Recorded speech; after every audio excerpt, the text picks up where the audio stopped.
ರೇವಣ್ಣ ವಿರುದ್ಧ ರೇಣುಕಾಚಾರ್ಯ ಆಕ್ರೋಶವನ್ನ ವ್ಯಕ್ತಪಡಿಸಿದ್ದಾರೆ.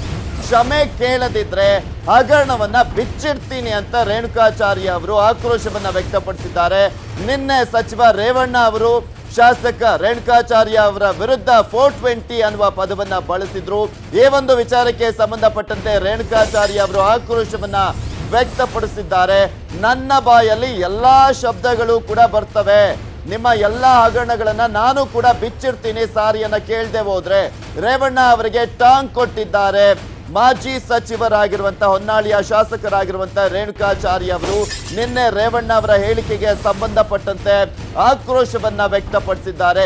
ನನಗೂ ಕೂಡ ಮಾತಾಡೋದಕ್ಕೆ ಬರುತ್ತೆ, ನನಗೂ ಕೂಡ ಶಬ್ದಗಳು ಗೊತ್ತು ಏನೇನ್ ಮಾತಾಡಬೇಕು ಅಂತ. ನೀವು ಕ್ಷಮೆಯನ್ನ ಕೇಳದೆ ಹೋದ್ರೆ ನಿಮ್ಮ ಎಲ್ಲಾ ಹಗರಣಗಳನ್ನ ಬಿಚ್ಚಿಡ್ತೀನಿ ಅಂತ ತಮ್ಮ ಅಸಮಾಧಾನವನ್ನ ವ್ಯಕ್ತಪಡಿಸಿದ್ದಾರೆ. ನಾನು ಅವತ್ತೇ ಹೇಳತ್ತೀಲ್ರಿ, ಅವನ ರೇಣುಕಾಚಾರ್ಯ ಹೇಳಕ್ ಅದೊಂದು ಫೋಟೋ ಉಂಟಿದೆ, ಅವ್ನಿಗೆ ಹೇಳಕ್ ನಾನು ಹೋದ್ರೆ ಪೊಳ್ಳಿದ್ದು ರೀ. ನಾನು ಹೇಳೋದು, ನಾನು ಅವ್ರ ಮನೆ ಬಾಗ್ಲಿಗೆ ಯಾವತ್ತೂ ಹೋಗಿಲ್ಲ, ನಾನು ಅದು ಕ್ವಶನ್ ಇದೆ ಅಂತ ಪ್ರಮೇಯ ನನಗೆ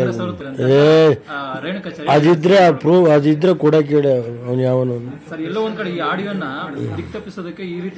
ಅಯ್ಯೋ ಅದೊಂದು ಅದು ಅದಕ್ಕೆ ಅವನು ರೇಣುಕಾಚಾರ್ಯ ಹೇಳಕ್ ಹೋದ್ರೆ ನಾನು ಪೊಳ್ಳಿದ್ದೋಯ್ತು ನಡೀರಿ.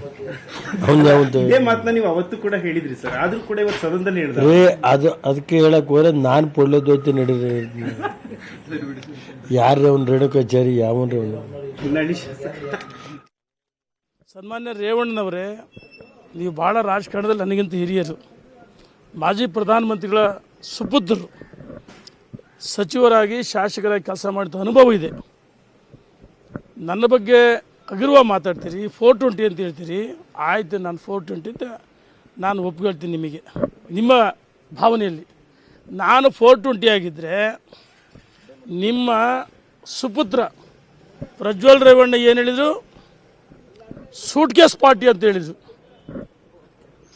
JDS ಅಂದರೆ ಸೂಟ್ ಕೇಸ್ ಪಾರ್ಟಿ ಹೇಳಿದ ತಕ್ಷಣ ತಾವೇನು ಮಾಡಿದ್ರಿ? ಅವರನ್ನು ರಾಜ್ಯದ ಜನತಾದಳದ ಪ್ರಧಾನ ಕಾರ್ಯದರ್ಶಿ ಮಾಡಿದ್ರಿ. ಇನ್ನೂ ಒಂದು ಹೆಜ್ಜೆ ಮುಂದೋಗಿ ಹಾಸನದ ಅಭ್ಯರ್ಥಿ ಅಂತ ಘೋಷಣೆ ಮಾಡಿದ್ರಿ. ಬಹುಶಃ ರೇವಣ್ಣನವರ ಸುಪುತ್ರನ ಲೋಕಸಭೆಗೆ ಅಭ್ಯರ್ಥಿ ಅಂತ ಘೋಷಣೆ ಮಾಡಿದ್ರೆ ಅವರೇ ನಿಮ್ಮ ವಿರುದ್ಧ ತಿರುಗಿ ಬೀಳ್ತಿದ್ರು.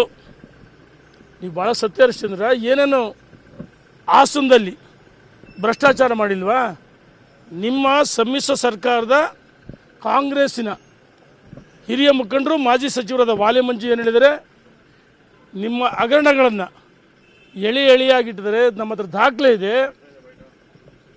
ಇದೇ ರೀತಿ ನನಗೆ ಸ್ವಾಭಿಮಾನ ಇದೆ, ನನಗೂ ಗೌರವ ಇದೆ. ನನ್ನ ಹೊನ್ನಾಳಿಯ ಮತಕ್ಷೇತ್ರದ ಜನರು ನಾನು 420 ಆಗಿದ್ದರೆ 3 ಬಾರಿ ನನ್ನನ್ನು ಶಾಸಕರು ಆಯ್ಕೆ ಮಾಡಿದ್ದಾರೆ. ನಿಮಗೆಷ್ಟು ಸ್ವಾಭಿಮಾನ ಇದೆ, ನನಗೂ ಸ್ವಾಭಿಮಾನ ಇದೆ. ನನ್ನ ಸ್ವಾಭಿಮಾನವನ್ನು ಕೆಣಕಿದ್ದೀರಿ. ಸದನದೊಳಗೆ ಇಂದು ಆಡಿಯೋ ಗದ್ದಲ ಇದೆ.